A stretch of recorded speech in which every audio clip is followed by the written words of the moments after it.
आज की सभा के अध्यक्ष महोदय, आज की सभा के आयोजक साथियों, मैं बहुत आभारी हूं आपका कि आप यहां पर उपस्थित हैं और मुझे आपसे कुछ बात कहने का, अगर दूसरे शब्दों में कहूं तो संवाद करने का मौका मिल रहा है।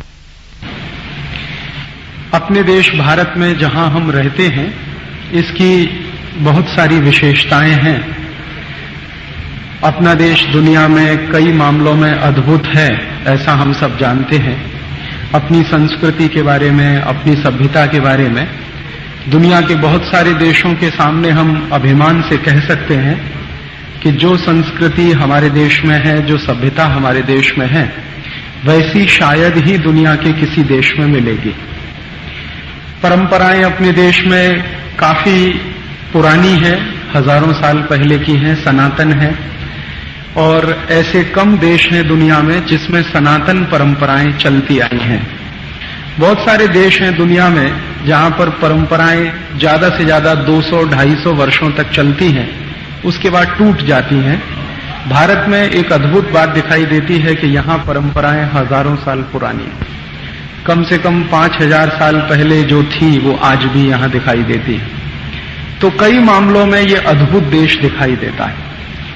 मैंने दुनिया के कुछ देश देखे हैं, उनकी तुलना जब मैं भारत से करता हूं तो बहुत कुछ नया सा दिखता है। जैसे उदाहरण के लिए, अपना देश भारत एक ऐसा देश है जहां सबसे ज्यादा शायद प्राकृतिक संसाधन है पूरी दुनिया में। हमारे बराबर अगर हम कहें तो प्राकृतिक संसाधनों में एक ही देश है। हमारे बराबर देश अगर कोई है पूरी दुनिया में जो संसाधनों में बहुत रिच है, रिसोर्सेज जिसके पास बहुत हैं, नेचुरल रिसोर्सेज, तो एक तो चीन हो सकता है, दूसरा ब्राजील है। हमसे आगे तो कोई भी नहीं है। नेचुरल रिसोर्सेज हमारे यहां काफी बड़ी मात्रा में। अभी थोड़े दिन पहले हमारे देश में एक नया राज्य बना है, उस राज्य का नाम है छत्तीसगढ़। और ऐसा ही एक नया राज्य बना है, उसका नाम है झारखंड। ये झारखंड और छत्तीसगढ़ नाम के दो प्रदेश भारत में ऐसे हैं जिनमें नेचुरल रिसोर्सेज कितने हैं आप इसका अनुमान ऐसे लगाएं कि यूरोप के 17 देशों को एक साथ मिला दिया जाए। Britain, France, Germany, Sweden, Switzerland, Denmark, Norway, Belgium, ये ऐसे कुछ 17 देश हैं, पुर्तगाल, स्पेन, सब उसमें मिला दिए जाएं तो उन 17 देशों के पास जो कुल नेचुरल रिसोर्सेज हैं उससे भी ज्यादा सिर्फ 2 प्रदेश हमारे छत्तीसगढ़ और झारखंड नेचुरल रिसोर्सेज रखते हैं। छत्तीसगढ़ और झारखंड के बारे में अभी एक इंटरनेशनल सेमिनार में एक पेपर प्रेजेंट किया गया, उसमें यह कहा गया कि अगर सिर्फ झारखंड प्रदेश की जमीन के नीचे की कुछ खुदाई की जाए तो उसमें इतनी बेशकीमती चीजें निकलेंगी जिससे हम दुनिया भर की काफी चीजें खरीद सकते हैं, दुनिया भर के संसाधन खरीद सकते हैं। कहने का अर्थ यह है कि एक ही एक प्रदेश में इतने नेचुरल रिसोर्सेज हैं। एक और खास बात है अपने देश की मिट्टी बहुत अच्छी है। मैं यूरोप के कुछ देशों में गया हूं, मैंने वहां देखा है कि मिट्टी बहुत खराब है, हार्ड है, बहुत कठोर है। ब्रिटेन में, फ्रांस में, जर्मनी में तो मिट्टी बहुत ही हार्ड है। अपने यहां की मिट्टी बहुत सॉफ्ट है। और खेती के लिए अच्छी मिट्टी तो वही मानी जाती है जो बहुत सॉफ्ट हो, बहुत कोमल हो। मिट्टी अपनी बहुत अच्छी है। मिट्टी के साथ साथ पानी भी अपना बहुत अच्छा है, अपने देश का, खेती के लिए भी और पीने के लिए भी। इतना अच्छा पानी कम देशों में है दुनिया। बारिश बहुत अच्छी होती है अपने देश में। बारिश होती है अच्छी से मतलब जब हमें जरूरत होती है, समय से होती है। और शायद दुनिया में अकेला भारत एक ऐसा देश है जहां पर 6 तरह के मौसम हैं, 6 ऋतुएं हैं। ज्यादातर दुनिया में 1 या अधिक से अधिक 2 मौसम होते हैं। यूरोप में सिर्फ 2 मौसम होते हैं, सर्दी और भयंकर सर्दी। कोल्ड एंड हार्ड कोल्ड उसको कहते हैं। या तो सर्दी होगी या भयंकर सर्दी होगी। गर्मी तो होती नहीं उनके यहां। और भयंकर सर्दी माने -40 डिग्री सेंटीग्रेड टेम्परेचर। भयंकर सर्दी माने सड़क पर बर्फ जमी हुई, छत पर बर्फ जमी हुई, घर के सामने बर्फ जमी हुई। यूरोप के अधिकांश परिवारों में क्या होता है, दरवाजे 3-4 बनाए जाते हैं, उनमें से एक दरवाजा छत पर खुलता है। तो वो छत का दरवाजा तब काम आता है जब बर्फ जम जाती है चारों तरफ, तो छत से निकल के जाना पड़ता है। तो ज्यादातर देशों में, या अफ्रीका में जाएं तो 2 मौसम है, गर्मी और भयंकर गर्मी। यूरोप में जाएं तो सर्दी, भयंकर सर्दी। अमेरिका में भी उसी तरह का है। साउथ ईस्ट एशिया में जाएंगे तो जरूर 2-3 मौसम मिल सकते हैं, लेकिन भारत एक अकेला देश है जहां 6 तरह की ऋतुएं हैं, 6 तरह के मौसम हैं। गर्मी भी है, सर्दी भी है, बरसात भी है, बसंत भी है।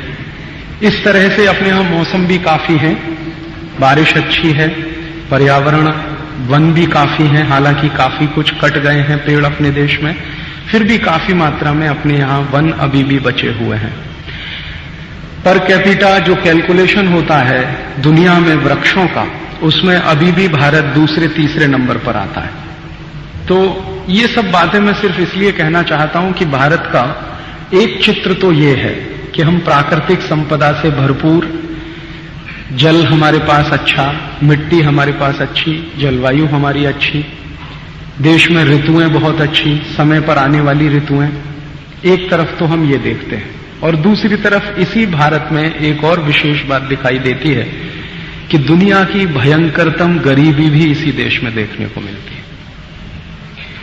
दुनिया के बहुत अमीर लोग भी यहां देखने को मिलेंगे, जैसे अजीम प्रेम जी, दुनिया के 43वें नंबर के उद्योगपति हैं इस समय। तो अजीम प्रेम जी का भी दर्शन होता है इस देश में, और इसी देश में भूख से मरने वाले लोगों का भी दर्शन होता है। तो ये भी अपने देश में है। भयंकर गरीबी भी है, बेकारी भी है, भूखमरी भी है, और इतनी भूखमरी, बेकारी और गरीबी है कि लोग जो हैं कुछ भी मिल जाए उसी को उबाल कर खा लेने का अपना अभिक्रम करते रहते हैं। तो भारत की 2 तस्वीरें हैं। एक तरफ दिखता है ईश्वर का दिया हुआ बहुत कुछ हमारे पास, और दूसरी तरफ ये भी दिखता है कि भयंकर गरीबी, बेकारी, भूखमरी, मारामारी, और इतनी भूखमरी और मारामारी कि सरकार को अब ये स्वीकार करना पड़ता है। लोकसभा में अभी हमारे देश की सरकार ने स्वीकार किया कि तकरीबन 1 साल में 2 लाख लोग भूख से मर जाते हैं पूरे देश में। जो बच्चे पैदा होते हैं हमारे देश में, उनमें 70% कुपोषण के शिकार होते हैं, जिनकी जिंदगी चलेगी नहीं चलेगी मालूम नहीं होता। 45 कोटि लोग ऐसे हैं हमारे देश में जिनको 2 समय खाने को रोटी नहीं है। 20 कोटि लोग ऐसे हैं जिनके पास करने के लिए कोई रोजगार नहीं है।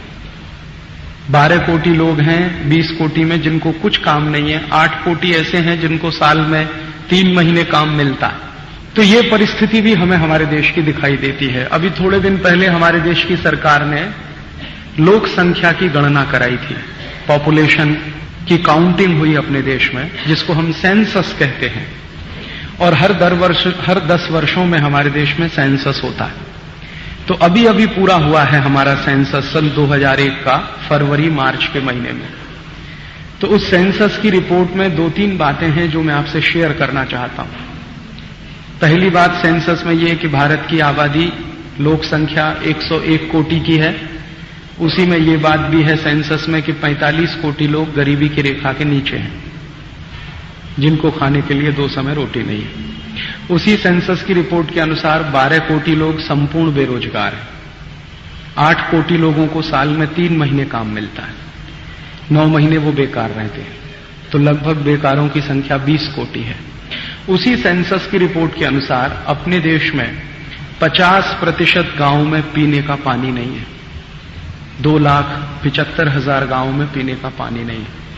48%, 48% जो गांव हैं वहां बिजली का कनेक्शन नहीं है, इलेक्ट्रिसिटी नहीं है, प्रकाश की व्यवस्था नहीं है। फिर लगभग 51% गांव ऐसे हैं जहां पर चलने के लिए रोड्स नहीं है अपने देश में। और उन 51% गांव के बारे में सरकार खुद मानती है कि कोई अगर बीमार पड़ जाए तो वो वहीं दम तोड़ सकता है गांव में, उसको शहर तक लाकर इलाज की कोई व्यवस्था नहीं है। प्राइमरी हेल्थ सेंटर्स नहीं है। ऐसे करीब 2.25 लाख गांव हैं पूरे देश में। लगभग हमारे देश में 50 से 55% विद्यार्थी हैं जिनको पढ़ने की कोई व्यवस्था नहीं, बेसिक एजुकेशन नहीं है।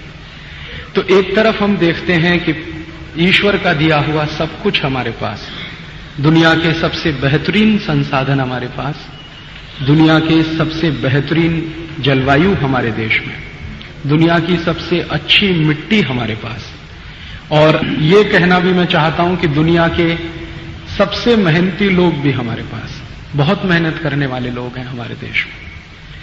शहरों के कुछ वर्ग को अगर छोड़ दिया जाए तो भारत के अधिकांश लोग बहुत मेहनती हैं। एक दिन में 8-10 घंटे सामान्य काम करना उनके लिए बहुत स्वाभाविक है। तो मेहनती लोग हैं, संसाधन बहुत हैं, पानी की व्यवस्था बहुत है, ईश्वर का दिया हुआ सब कुछ, रॉ मटेरियल, नेचुरल रिसोर्सेज हमारे पास हैं। लेकिन दूसरी तरफ हम देखते हैं कि गरीबी है, भूखमरी है, बेकारी है, मारामारी। मेरे मन में ये प्रश्न काफी दिनों से चलता है कि ऐसा क्यों है अपने देश में। ये दोनों कॉन्ट्राडिक्शन एक साथ मुझे मेरे देश में दिखाई देते, जबकि यूरोप के देशों में हम जाते हैं तो वहां ऐसा कोई कॉन्ट्राडिक्शन नहीं दिखता है। वहां तो हैरानी होती है देखकर कि यूरोप के बहुत सारे देश हैं जिनके पास कहीं कोई नेचुरल रिसोर्स नहीं है और अरबों अरबों डॉलर उनके पास संपत्ति है। आप उदाहरण के लिए एक देश को लीजिए, उसका नाम है जापान। जापान में एक भी ऐसा रिसोर्स नहीं है जिसको वो कह सकें कि ये ईश्वर का दिया हुआ हमारे पास है।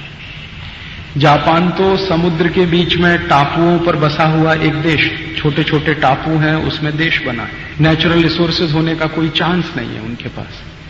लेकिन जापान में आप घूमेंगे तो ना गरीबी दिखाई देगी, ना बेकारी दिखाई देगी, ना भूखमरी दिखाई देगी, ना मारामारी दिखाई देगी। कुछ नहीं है उनके पास भगवान का दिया हुआ, फिर भी वो इतने संपत्तिवान है। आज जापानी लोग इस बात के लिए मशहूर हैं कि वो अमेरिका को खरीद सकते हैं, उनके पास इतनी ताकत है, पैसा उनके पास इतना हो गया है। यूरोप में और भी कई देश हैं जिनके पास कुछ खास नेचुरल रिसोर्सेज नहीं है। उदाहरण के लिए ब्रिटेन, कुछ नेचुरल रिसोर्सेज उनके पास ज्यादा नहीं है, फिर भी इतनी संपत्ति है, इतना धन है, इतनी समृद्धि है उन देशों में।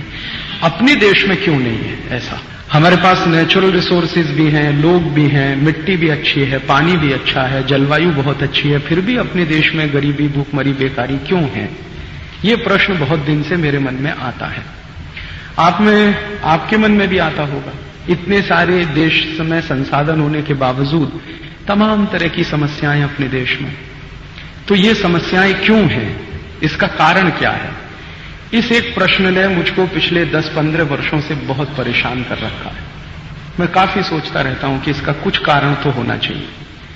तो कारण जब पूछता हूं मैं दूसरों से, अपने से ज्यादा ज्ञानी लोगों से, जो मुझसे ज्यादा ज्ञान रखते हैं, उनसे जब मैं बात करता हूं कि आपको क्या कारण लगता है भारत की समस्याओं का, इतनी समस्याएं अपने देश में हैं, तो पिछले 10-15 वर्षों में जितने भी बड़े बड़े ज्ञानी लोगों से मैंने चर्चाएं की हैं, उनमें से हरेक व्यक्ति ने एक कारण मुझे कहा है। वो कॉमन है, सब कहते हैं कि ये एक कारण तो जरूर है, बाकी 50 हो या ना हो। तो वो कारण क्या? वो कहते हैं भारत की लोक संख्या बहुत बढ़ रही है, ये हमारे सब दुखों का कारण है। हमारी बेकारी इसलिए है कि लोक संख्या बहुत है, हमारी गरीबी इसलिए है कि हमारी लोक संख्या बहुत है, हमारे यहाँ भूखमरी इसलिए है कि लोक संख्या बहुत है, सब कुछ हमारे यहाँ इसलिए है कि लोक संख्या बहुत है। अगर हम किसी तरह हमारी लोक संख्या को कम कर लें तो हमारी सब समस्याओं का समाधान हो जाएगा, ऐसा हमारे देश में माना जाता है। और ये जो मानने वाले लोग हैं वो सत्ता चलाने वाले सभी बड़े नेता और सत्ता व्यवस्था को टिकाए रखने वाली पूरी नौकरशाही और सत्ता व्यवस्था को विश्लेषण करके देने वाले जो एक्सपर्ट्स होते हैं, जिनको हम सलाहकार कहते हैं, वो तीनों ही वर्ग के लोग ये मानते हैं। मैंने हिंदुस्तान के बहुत अर्थशास्त्रियों से चर्चाएं की हैं, वो सब मानते हैं कि भारत की गरीबी, भुखमरी, बेकारी के सबसे बड़े कारणों में एक हमारी लोक संख्या। नेताओं से बातें की हैं तो सब नेता कहते हैं कि लोक संख्या जब तक कम नहीं होगी देश का कुछ भला नहीं हो सकता। और सामाजिक कार्यकर्ताओं के साथ भी जब मैं संवाद करता हूं, चर्चा करता हूं, तो वो भी काफी हद तक मानते हैं कि राजू भाई आप सब काम छोड़ दीजिए, लोक संख्या कम कराने का अभियान चलाइए, कुछ करिए इस देश में।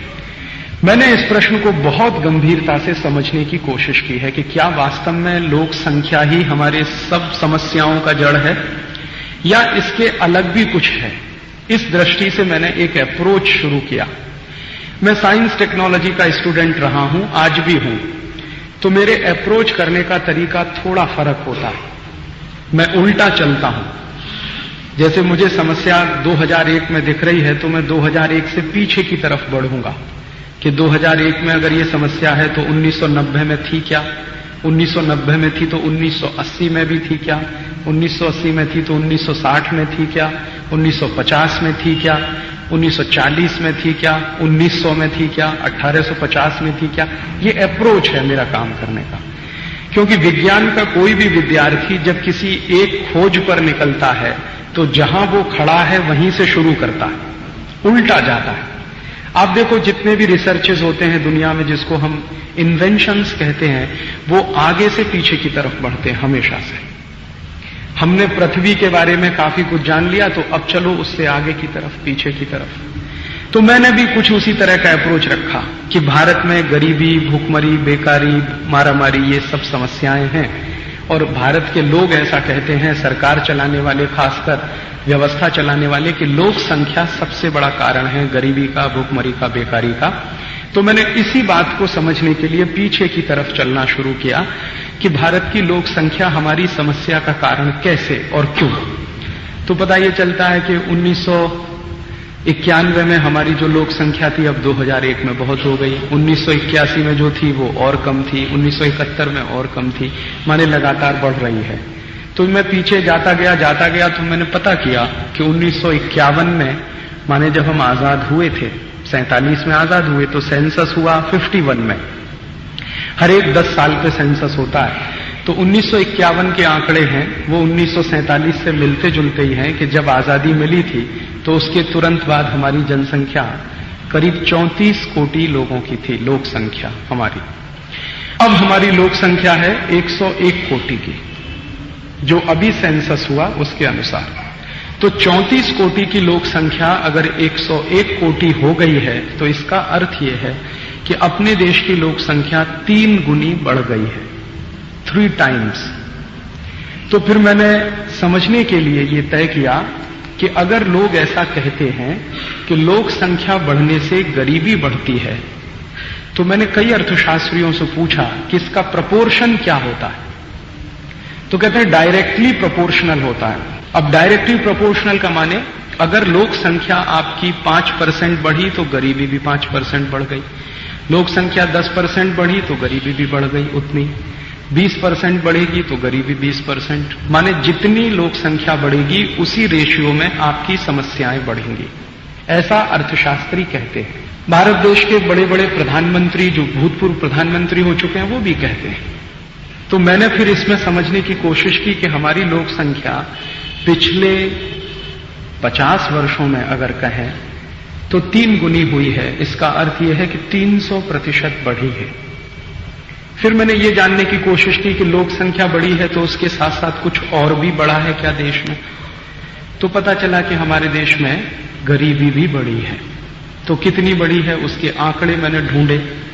तो अपने देश का जो सेंसस हुआ था 1951 में, उसके आंकड़ों के अनुसार 1951 में भारत में गरीबी की रेखा के नीचे, बिलो पॉवर्टी लाइन, जो लोग रहते थे उनकी संख्या, उनकी लोक संख्या 4 कोटि थी सरकारी आंकड़ों के अनुसार। आज सरकारी आंकड़ों के अनुसार गरीबी की रेखा के नीचे रहने वालों की जो लोक संख्या है वो 45 कोटि की है, अभी का जो सेंसस हुआ है। अब इसमें से आप इन्फरेंस निकालिए, इसका विश्लेषण करके इसका वो करिए, कंक्लूजन करिए कि अगर हमारी लोक संख्या 3 गुनी बढ़ती है तो गरीबी 3 गुनी बढ़ना बहुत स्वाभाविक है। तो गरीबी हमारी 4 कोटि थी तो आज बढ़कर 12 कोटि होनी चाहिए, लेकिन गरीबी हमारी बढ़कर 45 कोटि है। इसका अर्थ यह है कि लोक संख्या 3 गुनी बढ़ती है तो गरीबी 11 गुनी बढ़ती है, 10 गुने से भी ज्यादा। फिर मैंने कई अर्थशास्त्रियों को पूछा कि भाई आपका तो थ्योरी फेल हो गया। एक दुनिया में मेजर सोशियो इकोनॉमिस्ट हुआ, उसका नाम था माल्थस, यूरोपियन था, उसने एक थ्योरी दिया है इकोनॉमिक्स में। वो थ्योरी ये है कि जो देश में जनसंख्या जितने तेजी से बढ़ती है उसी देश में गरीबी भुखमरी उतनी ही तेजी से बढ़ती है। तो माल्थस की थ्योरी को हिंदुस्तान में अप्लाई किया जाता है जनसंख्या और गरीबी का रिश्ता समझने के लिए। तो मैंने कहा लोगों से, और ये बहुत दिन से मैंने कहना शुरू किया कि मेरे समझ में एक बात नहीं आ रही है कि अपनी लोक संख्या 3 गुनी बढ़ी है, 300% बढ़ी है, लेकिन गरीबी 1100% क्यों बढ़ी है? माल्थस अगर सच है तो गरीबी हमारी 300% बढ़नी चाहिए। तो गरीबों की कुल लोक संख्या इस समय 12 कोटि होनी चाहिए, 45 कोटि क्यों है? इसी के साथ एक दूसरा प्रश्न जो मेरे मन में आता है वो क्या, जब हम आजाद हुए 1947 में तो हमारे देश में कृषि उत्पन्न बहुत कम था। खेती में जो अन्न उत्पादन होता था वो आज की तुलना में बहुत कम था। कितना था? 4 कोटि टन अनाज पैदा होता था पूरे देश में 1947 में। तो 4 कोटि टन कृषि उत्पन्न था हमारा 1947 में, तब हमारी लोक संख्या 34 कोटि की थी। अब हमारे देश में कृषि उत्पन्न 21 कोटि टन है, तो जनसंख्या 101 कोटि है। इसका अर्थ ये हुआ कि जनसंख्या 3 गुनी बढ़ी है, कृषि उत्पन्न हमारा 5 गुना बढ़ा है। जनसंख्या 300% बढ़ी तो एग्रीकल्चरल प्रोडक्शन 500% बढ़ गया, 500% बढ़ गया। अब हमारी जनसंख्या से ज्यादा कृषि उत्पन्न बढ़ा तो फिर भूख से लोग क्यों मरने चाहिए इस देश में? क्यों लोग भूख से मरने चाहिए? अगर ये उल्टा होता, ऐसा कुछ होता कि हमारी लोक संख्या 5 गुनी बढ़ी होती और कृषि उत्पन्न 3 गुना बढ़ा होता और लोग भूख से मरते, तो मैं स्वीकार कर लेता कि मरना चाहिए लोगों को। लेकिन यहां तो उल्टा दिख रहा है, कृषि उत्पन्न बहुत ज्यादा बढ़ा, लोक संख्या उससे कम बढ़ी, फिर भी लोग भूख से मर रहे हैं। इससे भी ज्यादा गंभीर एक दूसरी बात, जब हम 47 में आजाद हुए तो हमारे देश में जो कारखाने चलते थे, जो प्रोडक्शन यूनिट्स थे, जो फैक्ट्रियां थी, वो बहुत कम थी। और उन कारखानों में, उन फैक्ट्रियों में जो माल बनता था, जो वस्तुएं पैदा होती थी, उनके आंकड़े रिजर्व बैंक ऑफ इंडिया के अनुसार 1 लाख कोटि रुपए का माल पैदा होता था भारत में कारखानों के अंदर। अब हमारे देश के रिजर्व बैंक के ही आंकड़ों के अनुसार सन 2001 में भारत में जो कारखाने चलते हैं उनमें जो उत्पन्न है इंडस्ट्रियल प्रोडक्शन जिसको हम कहते हैं, वो 10 लाख कोटि रुपए का है। तो इसका अर्थ ये है कि हमारे देश का जो इंडस्ट्रियल प्रोडक्शन है वो पिछले 50 वर्षों में 10 गुना बढ़ा है। लोक संख्या सिर्फ 3 गुनी बढ़ी है, इंडस्ट्रियल प्रोडक्शन 10 गुना बढ़ा है। तो फिर हमारे देश में बेरोजगारी क्यों होनी चाहिए? 20 कोटि लोग बेकार क्यों होने चाहिए? यहां तो उल्टा दिख रहा है, इंडस्ट्रियल प्रोडक्शन बहुत ज्यादा और बेकारी भी बहुत ज्यादा। 1947 में बेकारों की कुल संख्या 2 कोटि थी, अब वो 20 कोटि हो गई। तो 10 गुना हमने इंडस्ट्रियल प्रोडक्शन बढ़ाया और 10 गुनी ही बेकारी बढ़ गई। ये किस समझ में आता है आपको? क्या उल्टी बातें। मैंने इनको समझने की बहुत दिनों से कोशिश की कि कृषि उत्पन्न भी बढ़ता है, इंडस्ट्रियल प्रोडक्शन भी बढ़ता है, फिर भी गरीबी बढ़ती है, फिर भी भूखमरी बढ़ती है, फिर भी बेकारी बढ़ती है, और हमारी जनसंख्या का जो ग्रोथ रेट है उससे ज्यादा उसका, तो भी गरीबी बढ़ती है, भूखमरी बढ़ती है, बेकारी बढ़ती है। तब मैंने सोचना शुरू किया कि शायद ये सिद्धांत गलत हो सकता, जरूरी नहीं है कि थ्योरीज परफेक्ट होती हों। माल्थस ने एक थ्योरी दिया बहुत पहले कभी यूरोप में, वो आज भी उतना ही प्रासंगिक है भारत में, ये जरूरी नहीं है। लेकिन दुख की बात यह है अपने देश में कि हो सकता है कि माल्थस की थ्योरी गलत हो, लेकिन भारत सरकार का नजरिया वही है जो माल्थस का था। भारत सरकार आज भी ये मानती है कि लोक संख्या हमारे कारणों में सबसे बड़ा कारण है, भूखमरी का, गरीबी का, बेकारी का। तो भारत सरकार की पूरी ताकत और भारत सरकार की संस्थाओं की ताकत इस बात पर लगी हुई है कि किसी तरह से लोक संख्या कम होनी चाहिए। उसके लिए तरह तरह के प्रचार पूरे देश में चलते हैं। फैमिली प्लानिंग होना चाहिए, कंडोम्स यूज करना चाहिए, ये करना चाहिए, वो करना चाहिए। ये सारा का सारा प्रचार एक ही बात के लिए कि लोक संख्या कम होनी चाहिए। अब जब दिख रहा है बिल्कुल साफ साफ कि लोक संख्या का गरीबी से कोई रिलेशनशिप नहीं है, लोक संख्या का बेकारी से भी कोई रिश्ता नहीं है। आप कहेंगे सिर्फ भारत में ऐसा है, भारत में ही नहीं है, यूरोप में भी दिख रहा है। मैंने यूरोप के देशों के बारे में भी थोड़ा अध्ययन किया कि क्या उनके देश में भी लोक संख्या बढ़ने से गरीबी बढ़ी है, बेकारी बढ़ी है, तो वहां तो उल्टा हुआ है। यूरोप के देशों की लोक संख्या जितनी ज्यादा बढ़ी है, उनके देशों की समृद्धि उतनी ही ज्यादा बढ़ी है। मैं आपको ठोस उदाहरण देता हूं। आज से 100 बरस पहले सन 1901 में पूरे यूरोप की, जिसमें 17 देश शामिल हैं, सकल लोक संख्या, कुल संख्या मिलाकर मुश्किल से 12-13 कोटि की थी 1901 में। आज पूरे यूरोप की लोक संख्या हो गई है 27 कोटि।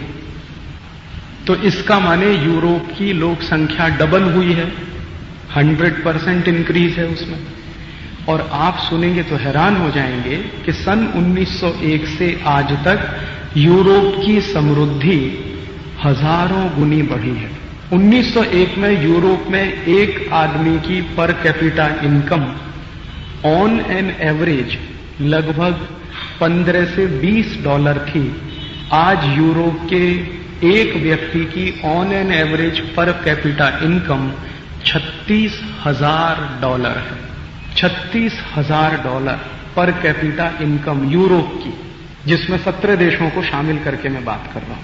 100 साल पहले $10 कमाता था वहां का एक साधारण व्यक्ति, आज वहां का एक साधारण व्यक्ति $36,000 कमाता है।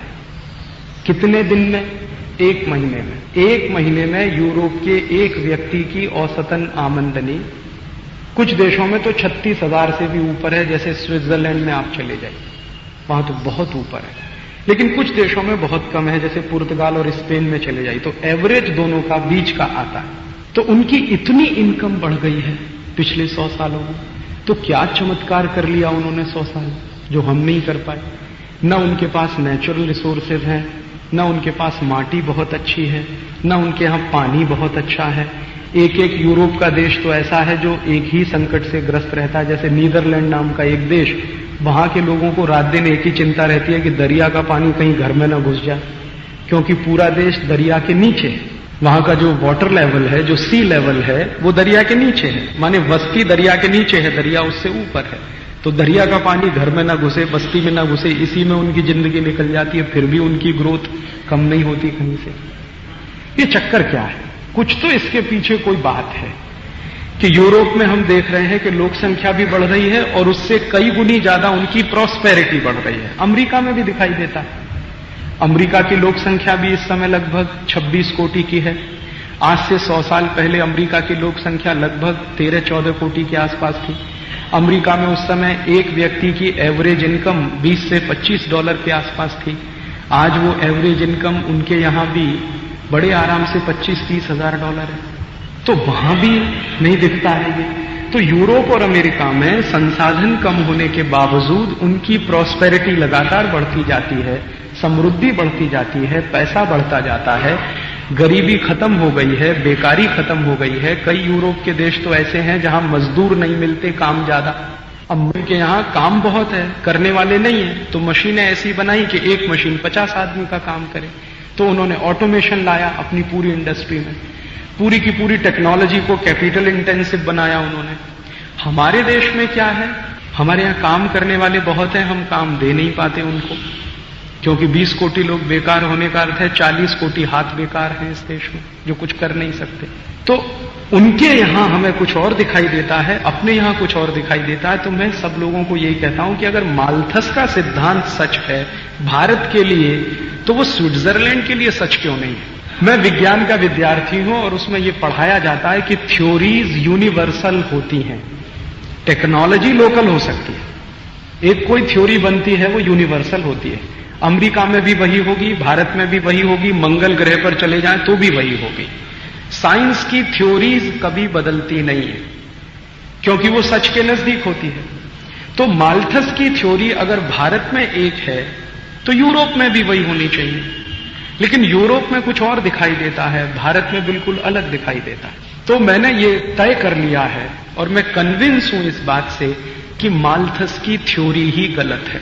किसी भी देश की गरीबी और बेकारी का रिश्ता वहां की लोक संख्या से नहीं है। इसको मैंने एक और तरीके से समझने की कोशिश की। हिंदुस्तान के पर स्क्वायर किलोमीटर